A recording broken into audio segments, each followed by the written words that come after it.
Empty little mic stand. Good evening, everyone. I think everybody knows me. Thank Access for being here. Make sure you get my good side.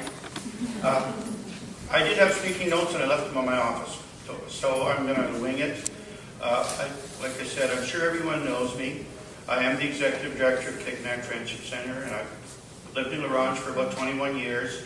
I ask that you pick up one of my pamphlets and read it. I know I'm long-winded and I write long too, so my platform is in there. But the bottom line is Jordan is right when he spoke about the volcano. And in this community, that little rumblings has been happening for a long time. Rex, you're absolutely right, and so is Hugh. And the items that I had on my list are exactly what you said. This community has gone downhill. It's gone downhill big time. When we first moved here, best little restaurant to eat was in Ronge at the McLeod store. Gene Schwartz was here. We had all kinds of business. We had a theater. We had a Chicken Delight. We had everything, and it's all gone, and it hasn't been replaced. And in place of it, the council that has been in place for the last 20 years has not improved. Every time we have an election is, we're going to change this, we're going to change this, we're going to change this. And quite frankly, I'm running for mayor because I will change it. Those of you who know me know that I don't BS around. I get stuff done. I'm not slow at anything. I just get things done. And I work with people. I've always worked with people. It's all about partnering. It's about partnering with Ronge. It's about partnering with the band. Those of you who know me, I'm the chair of the health region. I've been on the health board for probably a dozen years. And the first thing as chair that I've done is we have partner board meetings with other boards just so that we can get and work together and decide on how to solve things. And as a council, we can do that too. And I think I'm happy that we're going to have a whole new council because we're all bringing new ideas to the table. And I don't think anybody has an agenda, but every one of us believes that those water rates are just plain stupid. And last December, the town's financial statements at year-end showed they're sitting on a $7.5 million surplus. Yeah, taxes have been not raised for the last 3 years.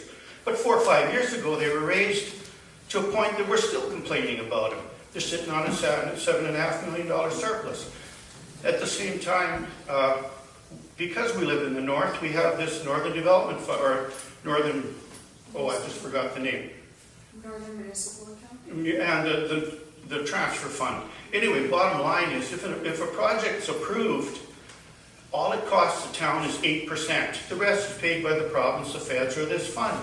So if you're sitting on $7 million, realistically, you can do a $50 million project and still have enough money already sitting there. So why are we putting more money into taxes? Why are our water rates so high? Why is there no community development, really? The RCMP spent 1,800 hours a year policing Patterson Park. And yet nobody's looking after that park to look after the people that are there. Now, I don't want to brag, but I have to here that my Friendship Center, I just yesterday and today received approval for funding to partner with North Sask Special Needs and Scattered Sites. We're going to move all those people and provide a shelter all winter. Hopefully next year we'll do that again. Stuff like that has to be done, and you've got to partner with the community. And I'm not a control freak, not in the least. If we get a decent council, we're all going to work together big time. Hugh is absolutely right that right now you go to the town and try to get something done. It just takes forever. You've got more hoops than anybody else can think about. And that is so wrong. I mean, realistically, we're all humans. We all have common sense. But some days that common sense just goes right out the window. And I'm sounding mad, but I'm not mad. I'm just saying that it's time to change everything. And I've been the chair of the health region for quite a while. I know how the process works. And now the province has moved everybody to this new conflict of interest. And the rules are in place. You can't be in conflict when you're on council. You have to look after it. And honestly, Joe, you buy a lot of lots right now, so you're going to be in conflict. And that also means that you have to deal with our building inspector and the people in recycling. And I can promise you that I'm not going to be in conflict at all. There's no reason for me to be. You got to run that town like a business. And I'm sorry I'm done speaking. Maybe you can ask. If you ask me the right question, I'll give you the right answer.